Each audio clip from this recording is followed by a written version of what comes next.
Me encuentro con la doctora Mónica Espinal Vázquez. Ella es psiquiatra y experta en TDAH del adulto. Y le pedí esta breve charla para platicar sobre este problema psicopatológico. ¿Qué tal, Mónica? Buenas tardes. ¿Cómo estás? Muy bien, ¿tú? Bien. Bueno, fíjate que a mí me preocupa el hecho de que el TDAH del adulto es un problema más prevalente de lo que muchos psiquiatras estarían dispuestos a reconocer. Y esto lo creo así porque me parece que la mayoría de los pacientes adultos que acuden a un servicio de salud mental, ya sea público, privado, incluso servicios de hospitalización psiquiátrica, el diagnóstico del TDAH del adulto brilla por su ausencia. Así es, cuando uno estudia en la especialidad puede uno pasar años viendo pacientes hospitalizados que obviamente cumplen con todos los criterios para el diagnóstico y que incluso han disfuncionado por el diagnóstico de TDAH, están hospitalizados pero no tienen ni el diagnóstico ni el tratamiento. Por ejemplo, yo estuve 4 años haciendo la residencia en el Instituto Nacional de Psiquiatría y no recuerdo que en algún expediente de los pacientes hospitalizados existiera el diagnóstico de TDAH. Y de hecho, cuando yo terminé la residencia en psiquiatría y quisiera saber tu experiencia, no me quedaba claro qué era el TDAH, no era algo que estaba en mi mente como psiquiatra recién egresado. Bueno, la única vez que yo escuché hablar del TDAH fue en una clase de esas de la tarde de la UNAM, donde el psiquiatra habló brevemente de eso, y es todo lo que yo recuerdo que hayan dicho sobre ese tema y nunca más. Y era sobre TDAH de niños. Ajá, por no supuesto. No sobre TDAH del adulto. Exacto. Que también es interesante saber que si hace algunas décadas el tratamiento del TDAH del niño era prácticamente inexistente, pues que la inmensa mayoría entraron a la vida adulta con esa condición, ¿no? Ahora, en pregrado, a nivel de la licenciatura en medicina, ¿tú recuerdas alguna clase sobre TDAH o sobre TDAH del adulto? No, pues bueno, no, mi experiencia fue que me acuerdo de los trastornos más, no sé, más... ¿De moda? Sí, podríamos decir, como depresión, ansiedad, trastorno bipolar, esquizofrenia y trastornos de la personalidad, y no recuerdo ni siquiera que nos hayan dado la clase de trastornos del neurodesarrollo o trastornos infantiles, no. Porque fíjate, yo creo que la historia sí nos ha mostrado que la identificación de la patología mental sí tiene mucho que ver con el contexto, la época, la historia. Sí, por supuesto. ¿No? Por ejemplo, cuando la histeria estaba en la mente de todos los psiquiatras, pues desde mediados del siglo XIX hasta inicios del XX, pues todo era histeria, ya nada más se le ponía un apellido, ¿no? Histeria disociativa, histeria conversiva, incluso la anorexia se le llamaba anorexia histérica, ¿no? Todo se veía como histeria. Y de hecho, ya que mencionó el tema de la anorexia, creo que también en los trastornos alimentarios se ha hecho muy evidente que durante décadas, o incluso voy a mencionar siglos, los clínicos y los investigadores estaban seducidos por la anorexia y la bulimia y nadie vio el trastorno por atracón. Y ahora resulta que es el más prevalente y nunca nadie lo vio, ¿no?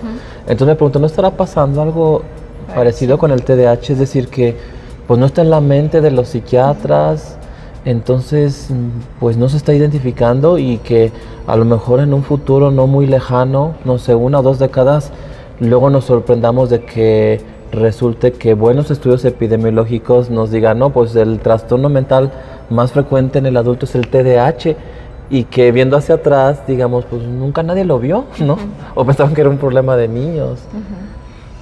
Y bueno, esto que estás diciendo de cómo es importante la mirada del clínico para hacer diagnóstico, yo lo que sí te puedo decir es que cuando estuve en la residencia, nuestra mirada estaba más enfocada, por ejemplo, en el grupo de mujeres que eran impulsivas, a hacer diagnóstico de trastorno de la personalidad borderline, y de hecho el DSM está un poco matizado así, porque si uno lee el criterio de impulsividad, viene como conductas temerarias, conducir, comer impulsivamente, etcétera, Y el criterio de impulsividad en TDA, que aparte están hechos para niños, viene como muy distinto el matiz, como interrumpir a otros, como no guardar tu turno, como que es muy distinta la concepción de una y otra impulsividad.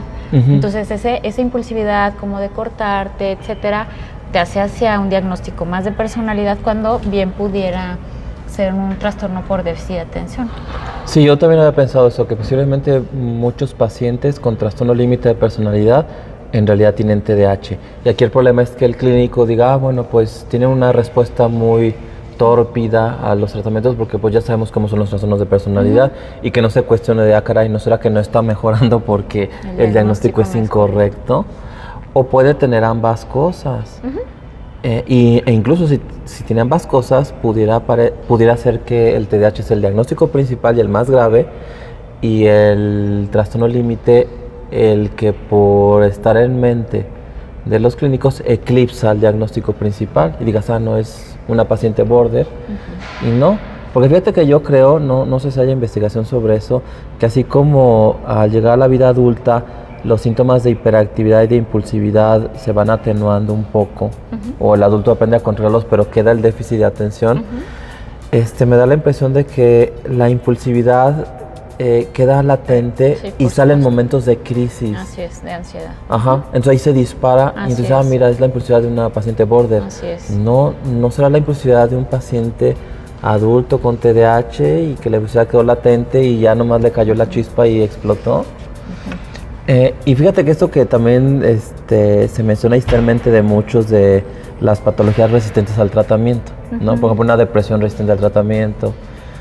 Nuevamente me pregunto, pero pues aquí tú platícanos tu experiencia, ¿no será que muchas depresiones resistentes al tratamiento o casos de evolución pobre, de trastorno límite, incluso de esquizofrenia? Puedes tener esquizofrenia y trastorno y TDAH y te va peor si tienes esquizofrenia y TDAH, ¿no? Por supuesto.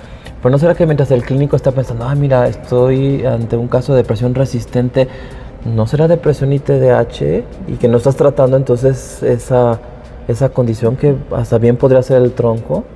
Y ahora que decías hace rato del trastorno por atracón, yo sí he explorado mucho y con esta mirada como más agudizada, que pacientes con trastorno por atracón si bien cumplen criterios de trastorno por déficit de atención en el sentido de que comer es una actividad y que el impulso de no parar es impulsividad, pues el hecho de que no puedan parar, que es como una urgencia de seguir comiendo, aunque la persona ya se sienta incómoda, esto puede bien ser impulsividad. Y entonces, pues sí lo he explorado y me lo he encontrado. O sea, gente que cumple con todos los criterios para TDAH y que tienen trastorno por atracón, a mí me parecería que podría estar dentro del TDAH. Sí, claro, porque normalmente, yéndonos al DSM-5, revisas los criterios diagnósticos para TDAH y en ningún momento incluyen conducta alimentaria, como si no fuera parte de la conducta cotidiana de un ser humano. O sea, ¿por qué no incluyes conducta alimentaria en los criterios del TDAH que no va a impactar en la conducta alimentaria? Entonces, fíjate, vamos a hablar del siglo XX e inicios del siglo XXI, ¿no? Siglo y fracción, o sea, digamos 120 años, desde 1900 al 2020, pensando en anorexia y bulimia. Y ahora nos topamos con que la inmensa mayoría de los trastornos alimentarios es trastorno por atracón. Y ahora pudiera ser que esos pacientes con trastorno por atracón, la inmensa mayoría tengan TDAH del adulto, condición que nunca se ha mirado, no hay mucha investigación. De hecho, hasta me atrevería a decir que las presentaciones de algunos fármacos que manejan dosis del adulto, como Strattera de 80 y de 100, no son tan fáciles de conseguir. O no sé qué dirá el laboratorio, pero creo que no se venden mucho. No creo. Porque... Por el subdiagnóstico, ¿no? Sí, porque no se identifican. Incluso sería bueno hacer hasta una investigación como tipo encuesta a psiquiatras y preguntarles a psiquiatras adultos, oye, no sé, en un año, ¿cuántos de tus pacientes que ves en tu consulta, sea pública o privada, cuentan con diagnóstico de TDAH? Y me atrevería a pensar que algunos dirán que no, que puede pasar 1 año, 2, 20 años de ejercer la psiquiatría y que nunca has detectado un caso de TDAH en el adulto. Y fíjate que por lo menos en esta semana yo veía a alguien con problemas de pareja, por ejemplo, y explorando un poco, ¿no? me doy cuenta que esos problemas de pareja tienen que ver con que la pareja tiene TDAH y no ha sido ni diagnosticada ni tratada. O sea, ¿los dos? No, uno solo, la otra parte como con rasgos más obsesivos. Bueno, yo creo que si los dos tienen TDAH no sobrevive mucho tiempo. Sí, pero no, alguno de esos dos. Y esto de que haya olvidos por descuido, como que a veces la persona con TDAH parece un poco más relajada de lo que realmente es. La pareja lo toma mal. O sea, está como distraído en el celular, la pareja le está hablando. Yo creo que eso es causa, pues, aparte de dejemos de lado el DSM y todas las categorías psiquiátricas, es parte de los problemas sociales. Sí, yo ya te había comentado en una ocasión que yo no doy terapia de pareja si uno de los miembros padece TDAH y no se lo trata primero, no le entro la terapia de pareja, primero trátate esta condición, ¿no? Porque fíjate, el TDAH es engañoso. Hacia afuera puede hacerle creer a un cónyuge que hay un problema en la relación con el otro, ¿no? Y no, es un problema que tiene que ver con el funcionamiento del cerebro. Y la experiencia que tiene el paciente que no está diagnosticado, que no tiene conocimiento de que algo le sucede en su funcionamiento cerebral, pues sí hace que diga, bueno, a ver, yo todos los días me voy a dormir con muchas fallas porque hoy se me perdieron las llaves, extravié la cartera, ya estuve estresado, tenía que hacer una llamada y se me olvidó, no vi mi agenda. Entonces, todos los días se van acumulando pensamientos de no sirvo, no la hago, el mundo es increíblemente complicado. Y entonces, pues claro que no hay que entrar mucho en años a la vida adulta para que desarrolles un cuadro depresivo o ansioso, ¿no? Y tengas esta angustia de desempeño constante. Y luego para que después te diagnostiquen nada más el puro trastorno depresivo o el trastorno de ansiedad y respondas parcialmente, porque sería la punta del iceberg, y que tu psiquiatra crea que tienes una depresión resistente al tratamiento. No, a mí tenemos un psiquiatra resistente a hacer el diagnóstico. No voluntariamente, sino por ignorancia. Por no tener la mirada, ¿no? Así, en la posibilidad de que eso pudiera ser. Y sí creo que tiene algo que ver con cómo nos han enseñado a mirar los criterios, por ejemplo, cuadrados diagnósticos del DSM. Sí, que todos siguen siendo criterios para niños, ¿no? Y nada más en cuanto al número de criterios que necesitas para hacer el diagnóstico, ya se hizo la adaptación para el TDAH del adulto. Pero no. Es muy distinta la experiencia, ¿no? Ajá. Y que creo que esto también está marcado por la historia, por el hecho de que se describe en niños, se empieza a tratar en niños, y el interés de los investigadores y de los clínicos para el TDAH del adulto, pues sigue brillando por su ausencia. Entonces yo creo que ante casos de psicopatología leve, moderado, grave, siempre habrá que pensar en si existe TDAH por su frecuencia. Porque si finalmente a nivel de niños es un problema que yo ya diría de salud pública, porque de acuerdo a algunos estudios epidemiológicos, en algunos lugares la prevalencia del TDAH es la misma que la de la diabetes, ¿no? Del 5 al 8%. 8%, sí. Entonces, y la inmensa mayoría no se tratan, pues entonces sí vas a tener un ejército de adultos con TDAH que van a ir al psiquiatra porque les está yendo mal y que ya sería imperdonable que no se detectara el trastorno. Sí, porque de hecho también basta con hacer una buena historia clínica, psiquiátrica, para encontrar que a ese paciente le iba mal en la escuela, era distraído, le ponían orejas de burro, ¿no? Bueno, son pacientes como de estas edades, nuestras edades. Ajá, sí. Ajá. Mira, yo últimamente he visto algo que me ayuda un poco a hacer el diagnóstico, que es el motivo de consulta es procrastinar. Entonces, sí. Esa palabra que ahorita está un poco de moda me ha ayudado como a seguir el hilo, ¿no? Procrastinar a mí me parece que se parece a este síntoma de que al hacer un esfuerzo mental sostenido, o sea, al tener esa necesidad por trabajo o vida escolar, mejor dices lo dejo para después, mejor tienes la sensación de que es algo muy abrumador, sí. Y entonces la tendencia a posponerlo. Ajá, y buscar algo novedoso, algún estímulo, algo que te dé algo de dopamina, como una pantalla, ¿no? Y entonces vas dejando las cosas. Sí, sí, así es, o sea, ya exploras los demás síntomas, pero ese es un síntoma que a mí me ha ayudado como a decir será, y habitualmente eso es. Pero fíjate que así es como pueden surgir criterios. haciendo investigación con esta idea. Por ejemplo, tomar a un grupo de pacientes adultos, ¿no?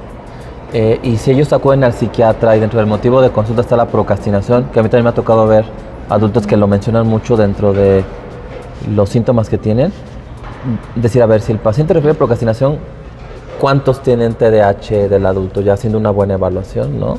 Y yo me atrevería a pensar que, al menos dentro de población clínica, que ya van con el psiquiatra, yo creo que la inmensa mayoría que procrastina tiene TDAH. Así es. Bueno, pues muchas gracias, Mónica. Te estaré invitando a otras charlas para hablar más sobre TDAH del adulto. Muchas gracias.